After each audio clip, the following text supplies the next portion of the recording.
know if you want to talk about identifying the symptoms, because we did just kind of briefly mention Yes. that, i.e., the symptoms of somebody who's grown up, who we talked a little in the beginning. A lot of times, children who experience this, they're the ones that are lured into sex work or sex trafficking. That's a way to identify it.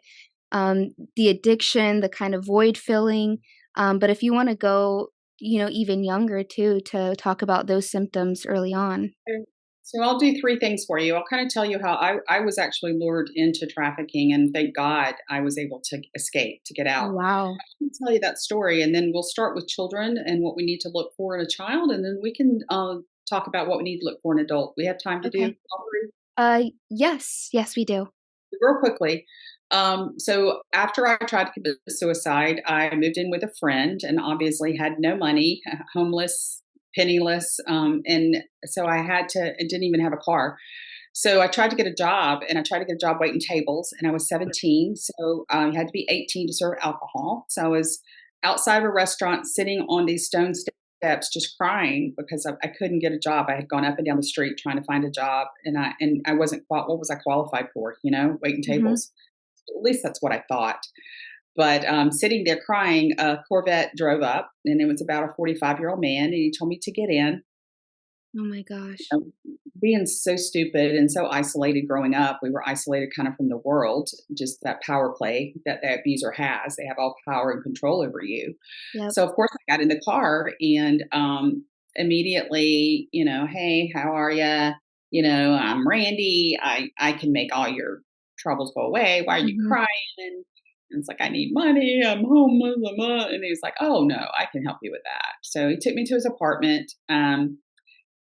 Of course, I was trained that you have sex. So Yep. immediately that relationship started. And then he had me, what I believe, and I was so stupid, but he had me deliver these little matchboxes to bars up and down River Street. And unbeknownst to me, I was probably delivering cocaine Mm. in the matchboxes.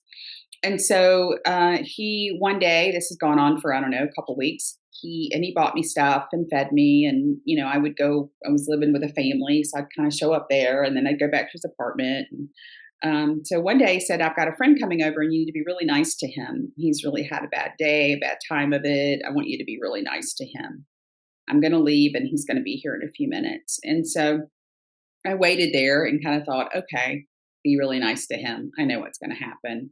Ugh. And here I had just felt so much shame and just felt so dirty. It's like I went from the abuse to this, and just so disgusted with myself. Yeah. So I sat there, and the phone rang, and I answered it. And hi, who's this? I said, this is Angie. I'm Randy's girlfriend. And the other end of the phone said, well, I'm Randy's wife, and I'm pregnant.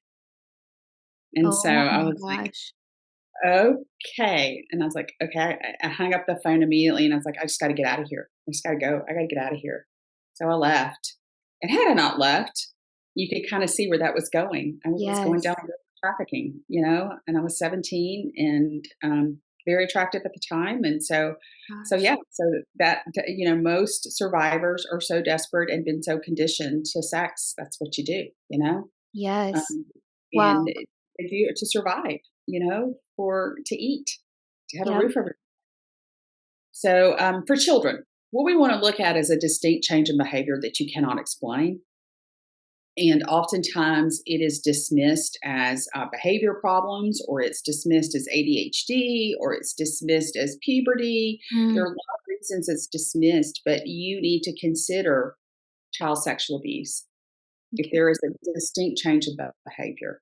Then you want to look at, children who wet the bed, children who have nightmares, children who are doing poorly in school, children who are self-harming. Oftentimes survivors will cut, they will burn, they will pull their hair. So Mhm. any type of self-harm behaviors, all these are really red flags that Yeah. that child may be being sexually abused. Look at how they interact with other people. Or is there fear when someone enters the room? I mean, you've just got to be really intuitive. And Mhm. I think as I said, I'll say it again, 93% of the time it's someone you know, love, and trust. Yep. So you trust the person that walked in the room, but the child may not trust the person that walked in the room. So, Yeah. and just honor your child's voice. Honor that, no, I don't want to go to that person's house, or no, I don't want them to babysit, or no, honor that child's voice in a way that, okay, I need to ask more questions. I need to find out more, and simply ask, has anyone ever made you feel uncomfortable? Mhm, Has mhm. anybody feel afraid? Has anybody ever shown you pictures of nudity? Has anybody ever tried to touch your private parts? What are your private parts? The parts that a bathing suit covers. Yeah. So we aren't having these conversations enough, and we're not asking. So as an adult, if you have a friend or someone in your family that is really dealing with some disorders, if they're dealing with eating disorders, addiction disorders, um, PTSD, bipolar, all of these are just kind of manifestations of repressed trauma that not dealt with. Mhm, yeah, exactly. There's a couple things I'm thinking just on what you've shared both about adults and children. This is something that the retired detective Heidi Chance was talking about, is how a lot of times these traffickers, yeah, they groom you and they make you think, "Oh, like, you're my girl, this is only gonna be for a short while," or, just little things start to happen, and they make you think it's a short-term thing or it's not, they don't tell it how it is. It was very subliminally. Friend, good time. I got a friend needs a little cheering up. You know, Yeah, yeah, exactly. 2, 3, 4, 5 friends that would have let I was on this. I was at a fork in the road, and praise God, I just left. I can only imagine had Yep, I stayed. what the next steps of that might have been. Yeah. Absolutely. And then with the children, as I was listening to you talk about some of these symptoms, I was thinking how hard that is to identify today, because so many of the kids are depressed or, suicidal or have these kind of issues. And a lot of times it has nothing to do with the sexual abuse. It's just like a very depressed, troubled generation. But you can't rule that out, as an option. No, and you can start to investigate yourself.